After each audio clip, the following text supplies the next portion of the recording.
ابن جریر طبری نے جب حضرت محمد کا یہ بیان نقل کیا کہ مجھ سے بعض خاندان صدیق اکبر کے لوگوں نے کہا کہ حضرت عائشہ یہ کہا کرتی تھیں کہ رسول اللہ صلی اللہ علیہ وسلم کا جسم مقدس بستر سے گم نہ ہوا تھا، حضور کی روح کو معراج کرائی گئی یا سیر کے لیے حضور صلی اللہ علیہ وسلم کی روح گئی۔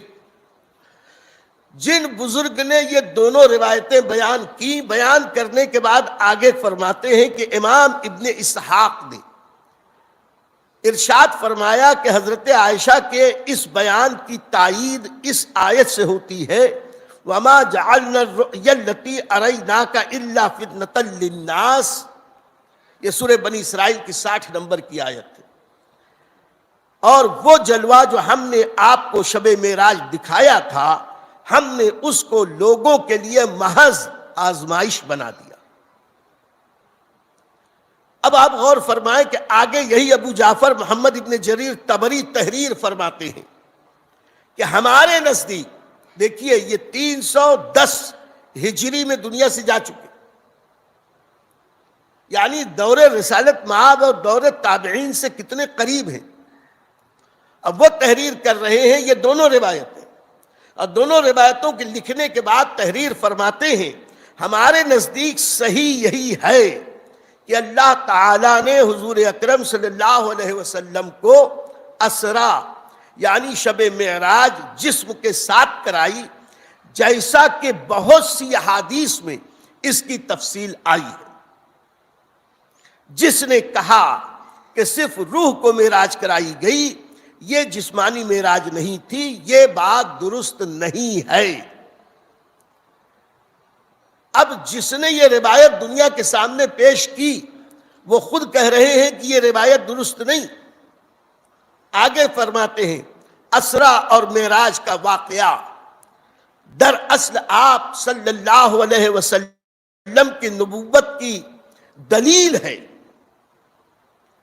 اسرا اور معراج کا واقعہ نبی کریم صلی اللہ علیہ وسلم کی نبوت کی دلیل ہے۔ اگر یہ صرف خواب کا واقعہ ہوتا تو مشرکین اس کا انکار نہ کرتے۔ ساتھ ہی ساتھ یہ بھی تحریر فرمایا کہ اللہ نے قرآن میں فرمایا سبحان الذی اسرا، پاک ہے وہ ذات جس نے سیر کرائی۔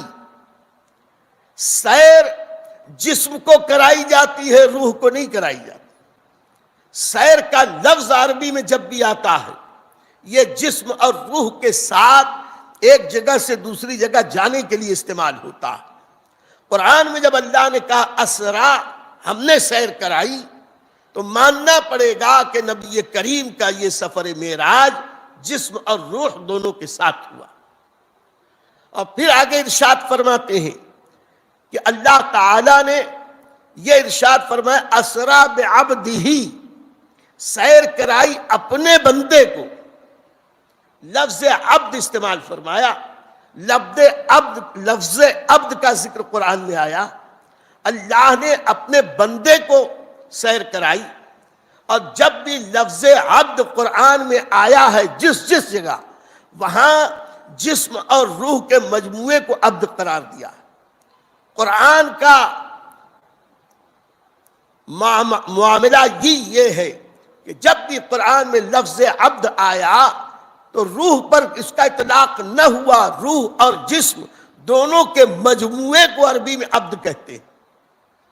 اب فرماتے ہیں اگر صرف روح کو یہ اسرا کرائی گئی ہوتی تو اللہ تعالیٰ اسرا بعبدہ نہ فرماتا، بلکہ فرماتا اسرا بروح عبدہ، یعنی اپنے بندے کی روح کو اس نے سیر کرائی۔ جب اللہ نے روح کا ذکر نہ کر کے عبد کا ذکر فرمایا، یہ اس بات کی علامت ہے کہ اللہ نے اپنے محبوب کے اس سفر اسرا کو جسم اور روح دونوں کے ساتھ عطا فرما کے یہ ذکر فرمایا۔ اور پھر آگے مزید ارشاد فرماتے ہیں کہ احادیث میں بہت سے مقامات پر احادیث کی احادیث کے مطالعے سے پتہ یہ چلتا ہے کہ نبی کریم صلی اللہ علیہ وسلم کی یہ معاملات صرف روح کے نہ تھے بلکہ روح اور جسم دونوں کے تھے. جیسا کہ ابھی پچھلے 3 دنوں سے میں مختلف باتیں عرض کر رہا تھا کہ آقا کریم علیہ الصلوۃ والتسلیم نے ایک ایک تفصیل مسجد اقصی کی بتائی. کفار کے انکار کرنے پر آقا علیہ السلام نے راستے کے جتنے قافلے تھے ان کا بھی ذکر کیا، ان قافلوں کی تفصیلات بیان کی. پھر اس قافلے میں سے ایک جگہ پانی پیا، اس کا بھی ذکر کیا. اب پانی قافلے والوں نے غائب پایا. اگر روح پانی پیتی تو یہ روح کا پانی پینا یہ کوئی معنی نہیں رکھتا، اور اگر خواب میں پیتے تو وہاں پانی ختم نہ ہونا چاہیے تھا. اور براق اگر حقیقت میں براق نہ ہوتا، صرف خواب ہی کی بات ہوتی، وہ واقعتاً براق نہ ہوتا، مادی براق نہ ہوتا، تو پھر کیا وجہ ہے کہ براق کی تیز رفتاری سے وہاں اونٹ بدک بدک کے اچھلے اور کودے؟ یہ اس سے بھی پتہ چلا کہ حضور اکرم صلی اللہ علیہ وسلم کا سفر جسم اور روح کے ساتھ تھا. یہی بات حضرت علامہ ابن جریر طبری کہتے ہیں. اس طرح کی بہت ساری باتیں احادیث میں ہیں. خاص طور سے فرماتے ہیں کہ براق پر سواری کرنے کا ذکر حضور نے فرمایا کہ میں براق کے پاس گیا، براق ایسا ایسا تھا، اس رنگ کا تھا، اس کا قد قامت یہ، جبرائیل اس کی لگام تھامے تھے، میکائیل اس کی رکاب تھامے تھے. سہارا دے کہ میں اس کے اوپر بیٹھ گیا. بیٹھنے سے پہلے وہ شوخی کرتا رہا. جبرائیل نے اسے سرزنش کی، پھر میں اس پہ سوار ہوا، پھر سبک رفتاری سے وہ چلا. اور تفصیلات میں جب ابھی براق کا ذکر آئے گا تو کروں گا. آقا علیہ السلام نے کہا میں سوار ہوا. یہ تفصیلات بیان کر کے حضرت امام طبری فرماتے ہیں کہ براق پر سواری کرنا یہ بھی اس بات کا قرینہ ہے کہ جسم اور روح کے ساتھ سفر کیا. اور وہ واقعہ جو کل میں نے اخیر میں ذکر کیا تھا کہ قیصر روم ہرقل کے دربار میں جب یہ بات کی کہ نبی کریم صلی اللہ علیہ وسلم دعویٰ فرماتے ہیں کہ میں مسجد اقصی آ کے انبیاء کی امامت کر چکا تھا کہ میں اس رات کو جانتا ہوں. اس رات کی نشانی یہ کہ ایک دروازہ بند نہ ہوا، ایک جگہ سوراخ تھا. اس سوراخ میں جہاں انبیاء کی سواری باندھی جاتی تھی وہاں میں نے سواری باندھے جانے کی علامتیں پائیں. اور صبح اٹھا تو دروازے میں کوئی خرابی نہ تھی، خود بخود بند ہونے لگا. اگر خواب میں یا صرف روح کی معراج کی بات ہوتی تو دروازے کے کھلے رہنے کی کوئی ضرورت نہ تھی، کھلے رکھنے کی کوئی ضرورت نہ تھی، پتھر میں سوراخ کی کوئی ضرورت نہ تھی، سواری باندھنے کی کوئی ضرورت نہ تھی. یہ ساری علامتیں اس بات کی گواہ ہیں کہ یہ سفر صرف خواب کا سفر نہ تھا، صرف روح کا سفر نہ تھا، بلکہ جسم اور روح ان دونوں کے ساتھ اللہ نے یہ مقام بلند بخشا. یہ بھی سن لے میرے دوستوں کہ اگر یہ صرف خواب کی بات ہوتی تو جیسا کہ امام طبری نے کہا کہ یہ نبوت کی دلیل نہ ہوتی.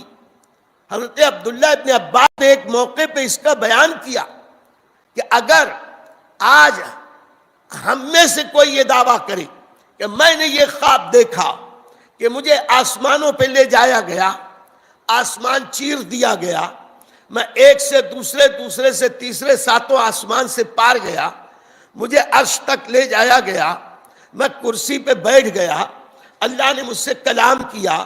اگر کوئی اپنا خواب آج کوئی امتی بھی بیان کرے تو کوئی اس کا انکار نہ کرے گا.